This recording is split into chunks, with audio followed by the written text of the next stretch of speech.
Hello, promo and poster collectors. Welcome to this week's poster. If you like video game art, I hope you enjoy this channel. If you do, please click those like and subscribe buttons. Doing that will help other collectors find these videos. I've been a promo collector for about 4 years, and I've learned a few things I'll be sharing here.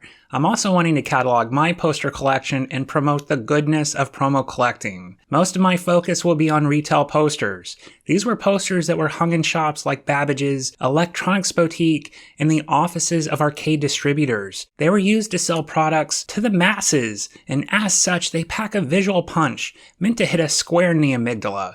My long-standing advice is, if you buy a reprint, you're throwing away your money.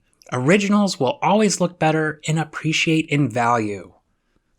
Welcome back, retro fans. This week we have another classic, and I hope you're sitting down for this one. Your blood temperature is about to spike.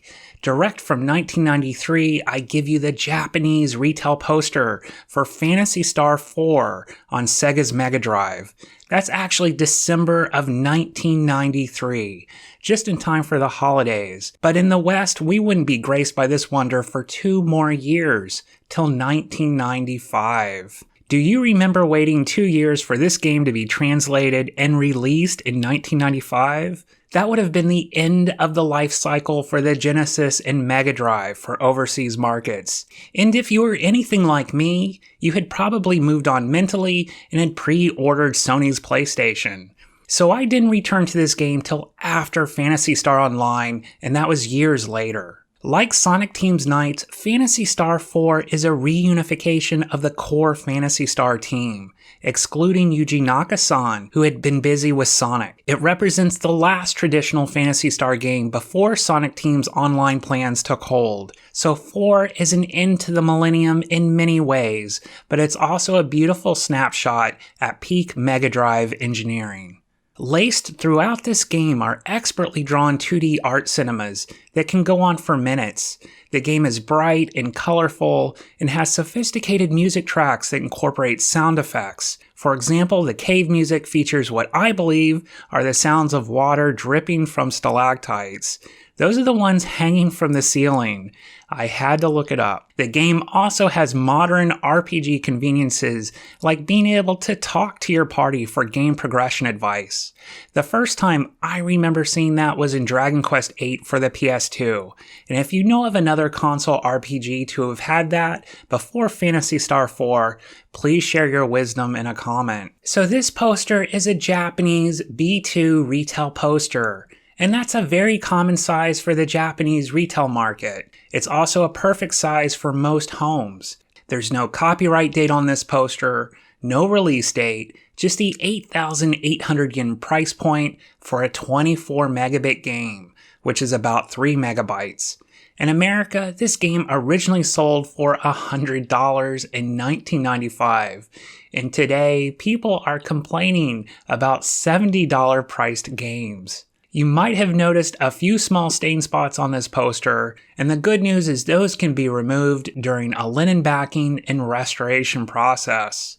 I consider this poster in overall excellent condition. There are no pinholes, no torn pieces, and the colors are as accurate as the day it was printed.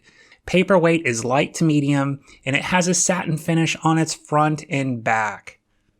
Now let's talk poster, and this is going to be another fascinating look at what's right and wrong, but I have to tread delicately so not to spoil anything for new players. First, I'll say the colors and layout are exceptional. Phantasy Star in the colors purple, red, and gold go so well together. I like the poses of these 3 main heroes, and there's a lot of action and movement on display. The desert, sandy, and rock textures are also right for the world of Phantasy Star IV. It looks good, right? Now let's talk about what could be better. And I don't want to offend anyone, but the blonde in the center is actually a male. This character is named Chaz in the Western releases, and here I think he looks a bit feminine. He's supposed to be a young male in the game, but the hairstyle, face sculpt, and chest armor make him look like a woman here. I'm going to suppose this was a mistake and there was a miscommunication or the project took a turn after this piece was commissioned.